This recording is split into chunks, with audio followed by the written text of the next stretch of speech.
சேனா இயக்கம் முஸ்லிம்கள் மத்தியில் பெரும் அச்சுறுத்தலையும் பிரச்சனையும் உண்டாக்கி போகிறத நாங்கள் பார்த்து கொண்டிருக்கிறோம். நாங்கள் எந்த காலத்திலையும் எதிர்பார்க்கல இந்த நாட்டில் ஒரு பிரச்சனையை உண்டு பண்ணவோ, இந்த நாட்டில் ஒரு துண்டை உடைச்சி கேட்கவோ முஸ்லிம்கள் என்றும் தலை தூக்கையும் இல்லை. அப்படி ஒரு எண்ணமும் முஸ்லிம்களுக்கு இல்லை.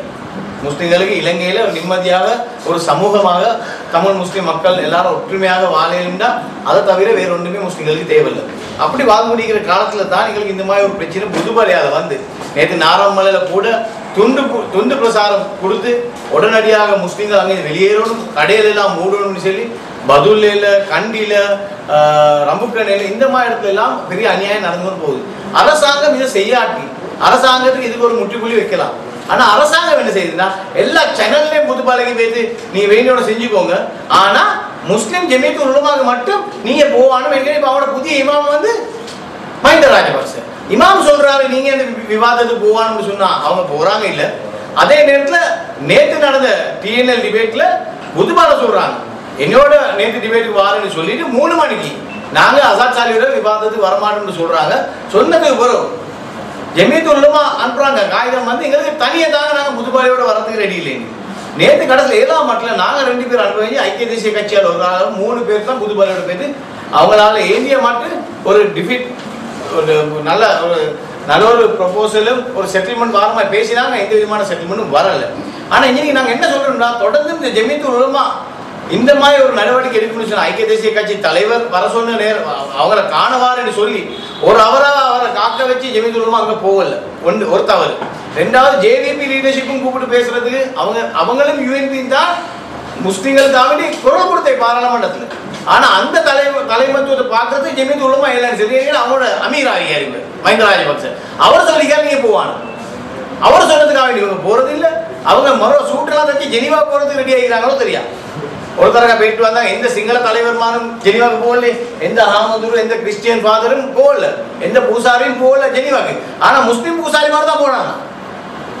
இவங்க தான் மறுவா மார்ச்ல கூட நடக்கிற ஜமீயத்துல் உலமா இந்த ஜெனீவா கான்ஃபரன்ஸுக்கு ஜமீயத்துல் உலமா போறது தயாராகிற சொல்லி தான் வேற கட்சி தலைவர் மாதிரி பார்க்க மாட்டோம், நாங்கள் புதுப்பாலையோட டிபேட்டுக்கு போக மாட்டோம், எங்களுக்குள்ள அக்யூசேஷன் நாங்கள் ரிப்ளை பண்ண மாட்டோம்னு சொல்றது முற்றிலே தவறு.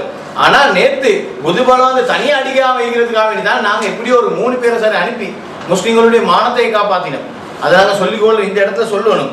அதே நேரத்தில் விபக்ஷ விரோதியால நேற்று நடந்த கையொப்பம் போட்ட ஒரு எக்ரிமெண்ட், இந்த எக்ரிமெண்ட்டுக்கு அரசாங்கம் முதலமான ஒரு பயன். நேற்று அடித்த கொடியெல்லாம் கலந்துரிய போலீஸ் இப்ப கொழும்புல மாநகர சபையில ஒரு முதல்வர் இருக்காரு. அந்த முதல்வர் கூட ஒரு கொடி அடிக்கிறதுக்கு அன்றுர சேனாநாயகனையும் டிஃபென்ஸ் செக்ரட்டரியும் பெர்மிஷன் எடுக்க வேண்டிய நிலைமையாகி அந்த அளவுக்கு இந்த நாடு என்ன மாதிரி பேசிருக்குன்னு பாருங்க. ஒரு கொடி அது கூட அந்த நியூ டவுன் ஹால் முன்னுக்கு பேமெண்ட் எல்லாம் உடஞ்சுதான் இருக்கு. அதை ரிப்பேர் பண்ணியும் இல்லை, கொடி அடிச்சா ஒன்றும் ஆக போறதும் இல்லை. ஆனா அப்படிங்கிற இடத்துல அரசாங்கம் விபக்ஷ விரோதியை பயந்து எல்லா கொடியும் கல்வி போடுறத நான் இன்று பார்த்த சொல்லி இதை இன்னைக்கு உங்களுக்கு சொல்லணும். அதே இடத்துல இந்த அரசாங்கம் ஜிஎஸ்பி பிளஸ் எங்களுக்கு வாங்கணும்னு சொன்னாங்க. ஜிஎஸ்பி பிளஸ் இல்லாம எங்களுக்கு காலம் கழிக்கணும்னு சொன்னாங்க. இன்றைக்கு பிச்சை எடுக்கிறானு ஜிஎஸ்பி பிளஸ் மறுவ தாங்க சொல்லி ஜிஎஸ்பி பிளஸ் இன்றைக்கு 2014 ஜிஎஸ்பி அப்ளை பண்ணுவாராம். அன்று செஞ்ச பாவத்துக்கும் அநியாயத்துக்கும் இன்றைக்கு எல்லா கவர்மெண்ட் ஃபேக்டரியும் மூடிக்கொண்டு போகுது, எல்லா இண்டஸ்ட்ரியும் மூடிக்கொண்டு போகுது. மக்கள் ரோட்டுக்கு இறங்குற சொல்லித்தான் நீங்க பாத்தீங்க. நேற்று நடந்த சம்பவத்தை ஸ்ரேவாயில 10 மில்லியன் ரூபாய் பேங்க்ல இருந்து எடுத்து வரப்போ போலீஸ் யூனிஃபார்ம்ல வந்து அதை கடத்திக்கொண்டு அந்த ஆலயம் சல்லியும் கடத்திக்கொண்டு போறதை நாங்க பாக்குறோம், பறிச்சுக்கொண்டு போறதை பாக்குறோம். ஒரு ஆர்மி கேப்டன் முஸ்லிம் உடைய அணிந்து ஒரு பேங்க்ல போய் கொள்ளையடிச்சு அது பிடிபட்டுச்சு. இந்த மாதிரி அநியாயங்கள் ரோட்ல நடக்குது. இதை தொடர்ந்து பார்த்து கொண்டு வர அரசாங்கம் மக்கள் பார்த்து கொண்டிருக்கிறாங்க. இது எங்க போயிட்டு முடிய போகுது, என்ன மாதிரி முடிய போகுது? எல்லாருமே பிற்பகற்காரனாகவும் எல்லாரும் கொலைக்காரனாகவும் மாறுற ஒரு நிலைமை இந்த நாட்டுக்குள்ள வருது, இந்த மஹிந்த ராஜபக்ச அட்மினிஸ்ட்ரேஷனுக்குள்ள.